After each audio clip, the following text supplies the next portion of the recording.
Video शुरू करने से पहले आपको बता दें कि यदि अभी तक आपने हमारे चैनल को सब्सक्राइब नहीं किया है तो अभी कर लें और साथ में नोटिफिकेशन घंटी को भी दबाएं ताकि हमारी वीडियो सबसे पहले आप तक पहुंच सके। बंधुओं, लोग पूछते हैं, बार बार पूछते हैं कि ये निज धर्म क्या है। समझने का आप प्रयास करें। निज धर्म का अर्थ है यत्न पूर्वक शांति पाना। शांति के लिए यत्न तो करने ही पड़ते हैं, लेकिन आदमी है ये हर समय सुख चाहता है और यही कारण है कि वह हमेशा दुखी रहता है। बंधुओं, क्षण भर के सुख में आप कैसे रहोगे? होश आते ही तो वह क्षण खो जाता है और फिर जिसे तुम सुख कहते हो जब आता है तब भी मन दुख से ही भरा रहता है। जानते हो क्यों? क्योंकि तुम जानते हो ये टिकेगा नहीं। तब भी भीतर एक उदासी ही मन को घेरे रखती है। तुम जानते हो भली भांति यह सुख लहर की तरह आया और लहर की तरह चला जाएगा। यह लहर तट पर हमेशा रुकने वाली नहीं है। जैसे आती है वैसे चली जाती है। निज धर्म कहता है कि ये जो मैं पाल रखी है इस मैं को हटाना होगा। वो परमात्मा तो प्रतिपल बरस रहा है, बस इस मैं को बीच में से हटा जाओ। तुम भर बीच में से हट जाओ और यत्न पूर्वक शांत रहने की चेष्टा करो। ये जो निज धर्म के सारे प्रयोग हैं ये आपके भीतर के द्वार को खोल करके रख देंगे। बस आपने तो तैयारी करनी है। आप पूछोगे कि हम कैसी तैयारी करें? बंधुओं, जैसे माली घास पात को उखाड़ देता है, कंकर पत्थर हटा देता है और जमीन को साफ करता है, लेकिन आपने कोई बगीचा नहीं लगाना। यह भी हो सकता है कि माली घास फूस तो हटा देता है, जमीन को भी साफ कर देता है, लेकिन कोई माली नया बीज न बोएगा तो फिर बगीचा कैसे पैदा होगा? गौर से सोचो। घास पत्ते उखाड़ कर फेंक दिए, कंकड़ पत्थर से जमीन मुक्त कर दी, लेकिन बीज बोए ही नहीं। अब बीज ही नहीं तो बगीचा कैसे बनेगा? आपसे कहता हूं, ये अहंकार को तिरोहित करो, इस मैं को मिटा डालो, अर्थात परमात्मा के लिए, खुद के लिए भूमि तैयार करो। बीज तो परमात्मा बोता है। निज धर्म के इस सूत्र को याद रखना। तुम हृदय को तैयार करो, वर्षा उसकी तरफ से होगी। और जिसने भी अपने हृदय को तैयार किया, चाहे वह भिलनी थी, चाहे गीदराज जटायु था और चाहे केवट था, जानते हो उन्होंने जमीन तैयार कर ली थी। उनके भाव ऐसे थे कि कभी भी प्रभु से मिलन हो जाए हमें स्वीकार है। कितना धैर्य, कितना संयम, जरा सोचो। भिलनी ने वर्षों इंतजार किया प्रभु राम का, और केवट ये तो जन्म जन्मांतरों से प्रभु के चरण छूना चाहता था, लेकिन वह घड़ी आई।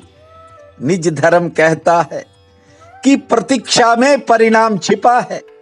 आप प्रतीक्षा करनी सीखो, लेकिन यहां लोग बीज बोते ही फल की लालसा पाल बैठते हैं। आज एक बहन का फोन आया, कह रही थी कि उसके परिवार में कलह कलेश जाने का नाम नहीं लेते। मुझे कोई उपाय बताओ जिससे घर परिवार में माहौल हमेशा के लिए ठीक रहे। बंधुओं, आपको जापान के सम्राट यामातो का एक उल्लेख सुनाता हूं। उसका एक मंत्री था जिसका नाम ओचो सान था। जानते हो सान का परिवार कितना बड़ा था, आप हैरान रह जाओगे। 1000 सदस्य सान के परिवार में थे। 5 पीढ़ियों के लोग एक छत के नीचे रहते थे, लेकिन सभी में अपूर्व प्रेम था। सब काम मिलजुल कर करते थे। सुख हो या दुख हो, सबकी भागीदारी होती थी। और जब भी कोई संघर्ष का समय आता तो पूरा परिवार एकजुट होकर के संघर्ष करता था। यहां तो परिवार में मैंने उस महिला से पूछा, बहन से, कि कितने सदस्य हैं परिवार में। उसने कहा 3 सदस्य। अब जरा सोचो, 3 सदस्य हैं, फिर भी 24 घंटे का कलेश है। यहां सान के परिवार में 1000 सदस्य हैं, फिर भी वहां किसी प्रकार का कोई कलह कलेश, किसी प्रकार का लड़ाई झगड़ा नहीं रहता था। बंधुओं, ये इतिहास की कथा आपको सुना रहा। ये जो सान था, ये जापान के सम्राट का मंत्री था। पूरा परिवार एकदम आनंद से रहता था। इस परिवार की चर्चाएं दूर दूर तक जाती थी। कहते हैं कि एक अन्य राजा एक बार इस परिवार में आया। राजा भी देखना चाहता था कि इतने बड़े परिवार में शांति कैसे संभव हो सकती है। बंधुओं, जिस समय ये राजा आया तो वह मंत्री सान जो था वह बुढ़ापे में चला गया था। उसने अपने प्रपोत्र से कहा कि ये राजा क्यों आया है। तब प्रपोत्र ने बताया कि ये राजा हमारे परिवार से मिलने आया है कि हम एकजुट कैसे रहते हैं। जानते हो, वृद्ध इतना हो चुका था सान कि उससे बोला नहीं जा रहा था। उसने अपने पोते से एक कलम मंगवाई और एक कागज मंगवाया और फिर राजा की तरफ इशारा करके कहने लगा, पूछो क्या पूछना चाहते हो। राजा ने अपने मन की बात उस मंत्री सान से कह दी। मंत्री सान बहुत वृद्ध हो चुका था, लेकिन फिर भी उसने कागज और कलम को उठाया और लिखने की कोशिश की। हालांकि बहुत मुश्किल हो रही थी लिखने में, लेकिन फिर भी उसने लिख करके बताया। जानते हो क्या शब्द लिखा गया? 3 बार उस मंत्री सान ने लिखा, सहनशीलता, सहनशीलता, सहनशीलता। सान का कहने का अर्थ था कि यदि परिवार में हर सदस्य सहनशील होगा तो ये समझ लेना ये सफलता का सूत्र उनके हाथ में होगा। जिसने भी सहनशीलता का नित्य जाप कर लिया तो एक परिवार तो क्या बंधुओं, पूरी दुनिया प्रेम से रह जाएगी। लेकिन वर्तमान समय में हर इंसान आपाधापी के लिए लड़ रहा है और परिवारों के जो हाल मैंने देखे हैं, मैं उन्हें शब्दों में तो बयान ही नहीं कर सकता। इसलिए आपसे कहता हूं कि भूमि तैयार कर लो, परमात्मा आने वाला है। और निज धर्म कहता है कि तुम एक कदम चलना, परमात्मा आपकी तरफ 1000 कदम चलेगा। आज वैशाख शुक्ल पक्ष की चतुर्थी है। बहुत बड़ा पुण्य काल रहेगा। उठते ही अपने कर दर्शन करना, फिर धरती मां को प्रणाम करना, 4 बार लंबी श्वास लेने के बाद 40 बार ताली बजाना। दिन के कामों की शुरुआत सूर्य नारायण भगवान को जल अर्पित करने के बाद करना। 2 रोटी गौ माता को या अन्य किसी भी पशु पक्षी को खिला देना। कोई भी एक फल आज ठाकुर को भोग लगाकर पूरे परिवार में बांट कर खाना और शाम को ठाकुर के समक्ष एक दीप जलाना। भूमा भास्कर पूरी आस कर, भूमा भास्कर पूरी आस कर। इस महामंत्र को आज 51 बार 51 बार बोलना, आपका कोई पुराना सपना पूरा हो सकता है। प्रिय बंधुओं व मातृदेवी शक्तियों, आज 16 मई दिन रविवार है। आप सबको मेरा नमस्कार है। आज का राशिफल इस प्रकार है। मेष, आज घरेलू कामों में आपकी व्यस्तता ज्यादा रहेगी।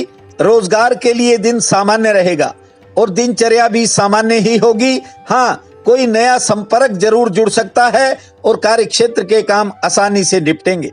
वृषभ, कोई नई योजना पर आज विचार होगा।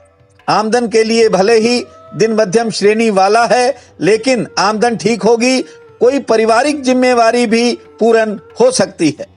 मिथुन, आज दूसरों के काम में आपका समय लग सकता है। थोड़ा सचेत रहकर आगे बढ़ना।